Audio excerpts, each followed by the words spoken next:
There is a method so effective it was avoided in therapy not because it failed, but because it bypassed the mind and went straight to the root. True transformation does not come from more thinking, it comes from stillness, presence, and focused awareness. This is the brain hack that works, not through complexity, but through simplicity and discipline. Ladies and gentlemen, a sword in the hands of a skilled warrior brings peace, but in the hands of the unaware it brings destruction. The same is true of the mind. Yet most people don't realize it. They believe every thought they think, they follow every emotion they feel, and they assume that what arises in the mind is who they are. But this is the first and most dangerous illusion of all. You are not your thoughts. Your mind is not you. It is a tool. A powerful one, but still just a tool. The real problem is not the thoughts themselves. It is the identification with them. Most people spend their entire lives trapped inside their own mental dialogue, believing every fear, every doubt, every story the mind creates, and so they suffer, not because of the world, but because they are prisoners of their own minds. Imagine sitting by a river and watching leaves float by. The leaves are your thoughts. They come and go. Some are light and beautiful, others are heavy and dark. But you are not the leaves, you are the one watching them. Yet in modern life people forget this. They jump into the river, they grab every leaf, they try to change them, chase them, or drown in them. This is suffering, and it comes from forgetting the simple truth. You are not the content of your mind, you are the awareness behind it. In the Shaolin tradition, we train not to fight enemies, but to master the inner battlefield. This battlefield is silence versus noise, stillness versus chaos, presence versus distraction. And the greatest victory is not in defeating others, but in no longer being controlled by our own thoughts. Monks meditate not to escape life, but to wake up to it through silence, through observation, through repetition. They create space, and it is in that space that freedom begins. When you sit in silence, you begin to notice something curious. Your thoughts come like waves, sometimes strong, sometimes soft, but always moving. And if you do not react, if you do not judge, if you simply observe, a distance begins to form between you and them. This distance is sacred. In that space, you begin to realize, I am the witness, not the thinker. I am the sky, not the clouds. I am the presence, not the noise. Once this realization takes root, everything begins to change. You stop reacting to every opinion, every emotion, every memory, and you begin to act from a place of clarity instead of confusion. You no longer rush to fix every thought you don't like. You allow it to pass like wind through bamboo. The thought moves, the bamboo bends, but the root remains firm, untouched. This is what most therapy misses. It teaches you to analyze the leaf, to understand the leaf, to trace the history of the leaf. But what if the real shift is not in analyzing the content, but in recognizing your true position as the one who watches it all? The monks do not fix their thoughts. They outgrow them, not by force but by awareness. They let them pass like clouds, knowing the sky remains untouched. This is why this method, this brain hack, is so powerful. It is too effective. It reveals that you already have everything you need. Not in the world, not in books, but in the space between your thoughts. The system cannot sell you awareness. It cannot patent stillness. It cannot monetize presence. And so, the true path is hidden or dismissed. To begin is simple. Sit for 5 minutes each morning and do nothing. Do not try to clear your mind. Do not try to stop your thoughts. Just sit and watch. Watch the breath, watch the body, watch the mind move like wind. And as you sit longer, you will begin to notice something beautiful. You are not the wind, you are the mountain. You are not the thought, you are the observer. As the days pass, the mind will still speak, but you will no longer believe every word it says. It will shout, but you will not tremble. It will tempt, but you will not move. This is power. Not the power to control the world, but the power to remain centered while the world spins around you. When you master this internal posture, life becomes lighter. The mind no longer drags you into conflict. The emotions no longer drown you in confusion. Even the body begins to follow the stillness of the spirit. Your nervous system relaxes. Your breathing deepens. Your eyes become clear, and your presence begins to affect others without a word. This is not imagination. This is not belief. This is not therapy. This is practice, and it is practice that creates mastery. Monks are not born, they are forged through thousands of hours of returning to the breath, returning to the body, returning to awareness again and again and again, until they no longer forget who they truly are. And you can do the same, not by escaping your life, but by entering it fully with presence. Not by fixing your mind, but by watching it patiently until the illusion loses its grip. The key is to remember that thoughts are not truth. Emotions are not identity. The mind is not master, it is servant, and it must be trained like the body, like the breath, like the posture. To live this way is not easy, but it is real, and once you taste it, once you feel the difference between being inside your thoughts and standing beyond them, you will never go back. You will walk with peace, because you are no longer fighting yourself. And when the world throws chaos at you, you will not be shaken, because you are no longer inside the storm. You are the calm behind it. Let the mind speak, let it shout, let it cry, and let it go. Watch it come and go like the tide, but remain who you are, not moved, not broken, not caught. This is not philosophy, this is not motivation, this is not theory, this is discipline, this is training, this is the way, and this is only the beginning. When the body becomes still, the mind follows. When the body becomes disciplined, the mind becomes sharp. This is one of the deepest truths hidden in plain sight, yet forgotten by most in the modern world. People try to fix the chaos in their minds by thinking more, by talking more, by overanalyzing. But the Shaolin path teaches something very different and very ancient. Begin with the body, train the body, discipline the body, and the mind will begin to follow without resistance. In the monastery we rise before the sun, not because it is easy, but because it is essential. The body does not want to move in the cold morning hours, but that is where the transformation begins. When the body says no, and you say yes, something changes inside of you. This is not punishment, it is preparation. It is purification, through repetition, through discomfort, through stillness in motion. The modern world teaches comfort as the highest value, but the Shaolin path teaches that discomfort is the doorway to mastery. When you push the body beyond what it prefers, the mind begins to stretch beyond its limits. When you hold a posture in stillness, when you repeat a movement 1,000 times, when you breathe through pain without flinching, you are not just building strength, you are building presence. You are training the nervous system to remain calm under pressure, to not react to noise, to not run from challenge. This is the hidden wisdom. The body is not separate from the mind, they are one system. When you sit with a straight spine, the mind becomes alert. When you breathe slowly, the heart rate drops and thoughts lose their speed. When you move with precision and focus, you silence the inner dialogue without needing to force it to stop. The body speaks, the mind listens, and suddenly, peace begins to arise from a place that thinking alone can never reach. In the temple, we do not train only for combat, we train for clarity.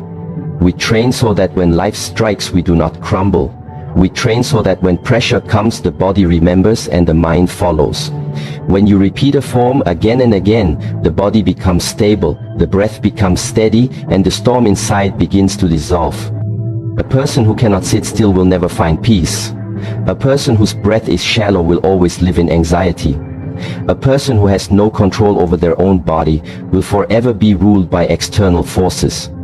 Therapy often begins with talking, but Shaolin begins with standing, with breathing, with walking, with presence, brought into every movement until nothing is automatic and everything becomes a meditation. The modern mind is like a wild horse. It runs everywhere. It pulls in every direction. It exhausts itself trying to chase peace. But a wild horse cannot be tamed with words. It must be trained, and the training does not begin with shouting. It begins with patience, with consistency, with showing up every day and choosing structure over chaos, effort over laziness, stillness over speed.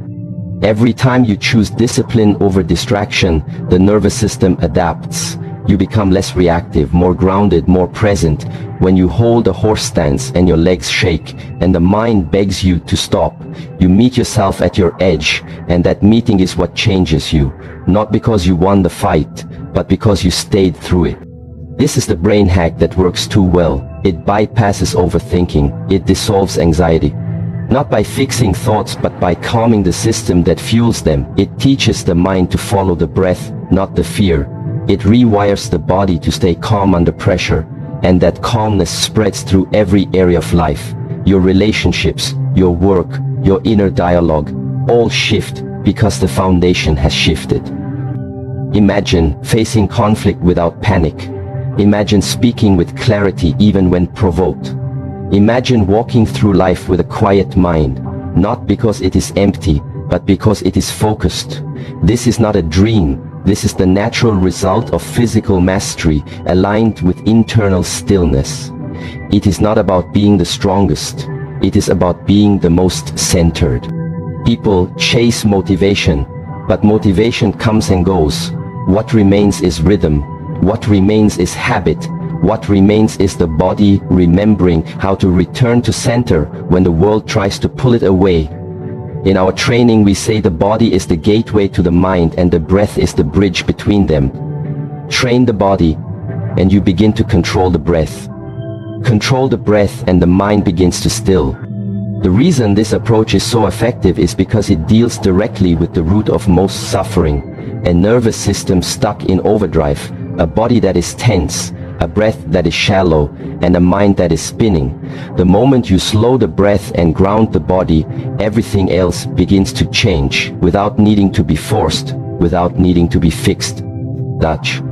This is not about building muscles, this is about building presence. When you move mindfully, you begin to reclaim the present moment. When you breathe deeply, you create space in the storm. When you train consistently, the body becomes your ally, and the mind learns to rest inside it, instead of running in fear of it. Most people are trying to escape their bodies. They numb them, they distract them, they avoid them. But the truth is, the body holds the wisdom. The body remembers the truth. The body, when aligned, becomes the temple where the mind finds peace. Not through escape, but through embodiment. To walk this path, you do not need to be a monk. You only need to begin. Start with 10 minutes of movement each day. But make it mindful. Feel every step. Breathe through every repetition. And train not to impress, but to remember who you are beneath the noise. This is the power of embodiment. This is the clarity that discipline brings. Train until the body no longer resists stillness. Train until the breath flows without effort. Train until the mind stops running because it has nothing to run from, and you will see that peace was never somewhere else. It was always just beneath the noise, waiting for you to return to it. The mind cannot lead the way until the body learns how to follow. The moment you honor the body, the moment you bring presence into motion, the moment you choose discipline over comfort again and again, you are not just changing your life, you are awakening it from the inside out.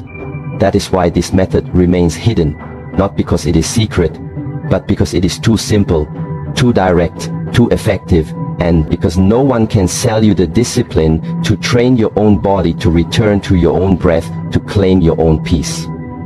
Where your attention goes, your energy flows. And in a world that constantly pulls your attention in every direction, it becomes very easy to lose your power, not because someone took it, but because you gave it away, piece by piece, every time you focused on distraction instead of intention. Most people do not understand this, but your attention is sacred. It is the gateway between your inner world and the outer world. And what you give it to shapes not only your experience but your identity. Distraction is not just an inconvenience, it is the silent thief of clarity. The moment your focus scatters, your energy weakens. And when your energy weakens, your actions lose their depth, and your mind begins to spin in noise. A mind without direction is like a river without bank. It floods everything without moving anything forward. Therapy often tries to understand the past, but clarity does not come from the past. It comes from mastering the present moment, and that mastery begins with attention. In the temple, we do not train to be productive. We train to be present, and that presence is cultivated through focus. When we strike, we focus only on the strike. When we breathe, we focus only on the breath. When we walk, we focus only on the steps. This is why focus is not a tactic, it is a spiritual practice. When you learn to hold your attention on one thing, everything begins to quiet down. The thoughts slow, the body relaxes, the emotions stabilize, not because you fought them, but because you no longer feed them with scattered energy. And that is the true medicine. You do not escape the chaos by resisting it. You outgrow it by focusing beyond it. Every moment you reclaim your attention, you reclaim your power. But focus is not natural anymore. Not in a world where everything is designed to break it. Every app, every sound, every screen is a battle for your inner temple, and most people lose that battle before the day even begins. The phone steals the first thoughts, the notifications dictate the first emotions, and before they have even taken a breath, they have already left themselves behind. That is why in the temple, the morning begins in silence, the breath, the movement, the stillness. These are not empty rituals. They are anchors. They train the mind to stay. They train the energy to gather. They train the self to awaken. And this is something no technology can offer, because it does not require tools. It requires choice. The choice to focus, the choice to return. Attention is like fire. Left unchecked, it burns everything. But directed, it becomes light and warmth. When you train focus, you are not just improving your performance, you are sharpening your awareness. You are teaching the nervous system to remain centered, no matter the noise. You are choosing to live deliberately instead of reactively. And that choice builds peace, layer by layer. Imagine being in a conversation and fully listening, not waiting to respond, not thinking ahead, just present. Imagine working on something and losing all sense of time because you are so immersed that nothing else exists. Imagine sitting alone and feeling calm, not because you blocked out thoughts, but because you place your focus beyond them. This is the power of sustained attention. This is the clarity that cannot be shaken by chaos. People chase calm by trying to get rid of thoughts, but thoughts are not the problem. It is the attention that keeps jumping to them that causes suffering. When you learn to focus, your thoughts lose their grip. They become background noise, and you no longer have to fight them, because you have simply chosen to place your energy elsewhere. And where energy flows, life grows. In our training, we practice one movement again and again, not to perfect the move, but to perfect the mind behind it. Repetition brings depth, and in that depth, the mind learns how to stay one strike thousands of times, one breath thousands of times, one intention lived fully, not because it is easy, but because it is pure, and that purity begins to shape your entire being. Focus is not forced, it is allowed. It arises naturally when you remove what scatters it. When you sit in silence, when you move with purpose, when you train the body to be still, the mind begins to settle, not as a trick, but as a response. And when the mind settles, you begin to see life with clarity. You begin to act from center, not from impulse. You begin to live as a warrior, not as a wanderer. This is why this brain hack is so effective. It requires no explanation, only application. You do not need to analyze your distractions, you only need to stop feeding them. You do not need to understand every thought, you only need to stop chasing them. You do not need more ideas, you need more attention to the ones that truly matter. The modern world does not reward focus, because focused people are harder to manipulate, harder to distract, harder to sell. To a focused person knows what they want and moves toward it. A distracted person can be pushed in any direction without resistance. And that is why presence is power. Not loud, not flashy, but steady and undeniable. You do not need to wait to begin. You do not need to fix everything first. You only need to bring your full attention to this moment, to your next breath, to your next action. And keep it there as long as you can. And when you lose it, bring it back again. And again, this is how mastery is built. This is how peace is reclaimed. Not in sudden breakthroughs, but in repeated returns. You have everything you need. The breath, the body, the intention. Now use them. Do not chase. Focus. Create it. Do not beg for clarity. Command it through. Where you place your mind, where you place your energy, where you place your life. And never forget, your focus is not just for achieving goals. It is for becoming the person who does not abandon themselves in the noise, who does not scatter in the storm, who stands firm even when everything around them tries to pull them away. Your focus is your return to yourself, your path back to the center, your quiet answer to the chaos of the world. And when you walk that path with full attention, you become unshakable, because nothing outside you is stronger than the presence within you. The greatest breakthroughs often come in silence, not in noise, and the most powerful transformations do not need words, they need space, the kind of space the modern world no longer allows. Filled with endless noise, opinions, distractions, and obligations, the soul never has room to breathe. But in the ancient path of self-mastery, silence is not absence, it is presence. It is the beginning of remembering what has been buried under stimulation for too long. When you sit in stillness, something begins to awaken, not because you added something new, but because you finally removed what was in the way. Clarity is not something you find, it is something that remains when the fog lifts. And the fog is often created by the need to understand everything, by the constant thinking that never rests. The mind becomes like a river after a storm, muddy, fast, uncontrolled. But when you stop disturbing it, it clears on its own and reveals what was always beneath. This is why the most effective inner work often happens in solitude, not because you are escaping the world, but because you are returning to yourself. When you remove the opinions of others, the noise of culture, the expectations of society, you begin to hear a quieter voice, the one that has been guiding you all along, but was drowned out by the volume of everything external. This voice is not loud, it is steady. It is the voice of truth, and it does not argue, it simply waits for you to listen. In the temple, silence is not empty, it is full. It is respected more than speaking, because it holds the energy that words often waste in silence. The breath becomes audible, the heartbeat becomes a teacher, the body becomes a mirror, and the mind begins to soften not by effort but by surrender. The kind of surrender that is not weakness, but wisdom. The kind that says, I will stop forcing and start listening. Most people fear silence because they have never met themselves in it. They only know the version of themselves that performs, reacts, consumes. But in silence there is nothing to react to, nothing to perform, for just you and the truth of your own presence. And for many, that feels unbearable at first. But this is the gate you must pass through. The discomfort is not a sign to run, it is a sign you are finally seeing what has been there all along. Therapy sometimes teaches expression, which has value, but silence teaches integration. The moment where you do not speak your pain but feel it fully. The moment where you do not explain your confusion but allow it to unfold. The moment where you do not seek advice but discover wisdom from within. This is the power that cannot be taught.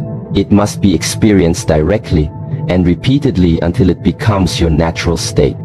This is why the ancient masters would retreat, not to escape life but to refine their connection to it. They understood that the world is always speaking, but most are too busy to hear it.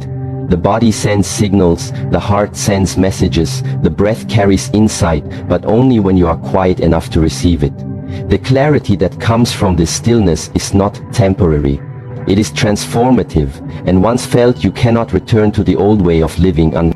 Stillness is a discipline, not a break. It is the training of being over doing, of sensing over reacting, of being with what is instead of running from what might be. And this is where healing begins, not in more effort, but in deeper awareness. not in more stimulation, but in less interruption. So many people search for answers while their own mind is shouting over the very truth they seek. But when you quiet the shouting, the answers rise naturally from the still water of awareness. In your stillness, you meet your fear and learn it is not as powerful as you thought. You meet your grief and learn it does not destroy you. You meet your restlessness and learn that peace is not the absence of movement, but the freedom to sit with it, without needing to escape. This is what makes you powerful, not the absence of pain, but the ability to remain present with it until it transforms on its own. Focus becomes sharper, clarity becomes effortless. Direction becomes obvious, not because you forced the mind into submission, but because you gave it space to settle, just like muddy water. The more you stir it, the more you obscure the truth, but if you leave it alone, it clears and reveals what was there all along. Stillness is not the goal, it is the method through which you remember that the mind is not your enemy, it is your tool, and silence sharpens it better than any noise. You do not need to travel to a monastery to practice this. Begin where you are, one moment each day, where you do not reach for your phone. Do not turn on the music, do not speak, just sit with yourself. Let the discomfort arise, let the thoughts come without following them, let the emotions surface without judging them. This is not a ritual, it is a return to the simplicity that modern life complicates, a return to the awareness that distraction has buried. And from this place of stillness, your actions begin to shift, not because you decided to be different, but because you became different. Your choices become aligned with who you really are, not who you were trying to be. Your speech becomes intentional, your presence becomes felt, your energy becomes grounded. This is how you lead, this is how you love, this is how you live fully awake in a world that has forgotten how. Stillness does not remove the challenges, it prepares you for them. It does not make life easy, it makes you resilient, because in silence, you learn to listen, and in listening you learn to move with life, not against it. When the storm comes, you do not panic because you have trained in the calm. When confusion arises, you do not react because you have practiced waiting for clarity. And when pain enters, you do not run because you have built a home inside your own awareness. This is why the practice is simple but not easy, because it asks you to stop, and in stopping to feel, and in feeling to see, and in seeing to remember what you were before the noise, before the pressure, before the masks, before the world told you who to be. The silence shows you who you already are. And that is the power that needs no approval, no validation, no explanation, just presence, just awareness, just stillness. And from that stillness, everything else becomes clear again. You don't need more therapy, you don't need more thinking. What you need is to reclaim your inner temple. Still your body, observe your thoughts, master your focus, walk your purpose. This path is not easy, but it works. And that's why they don't teach you.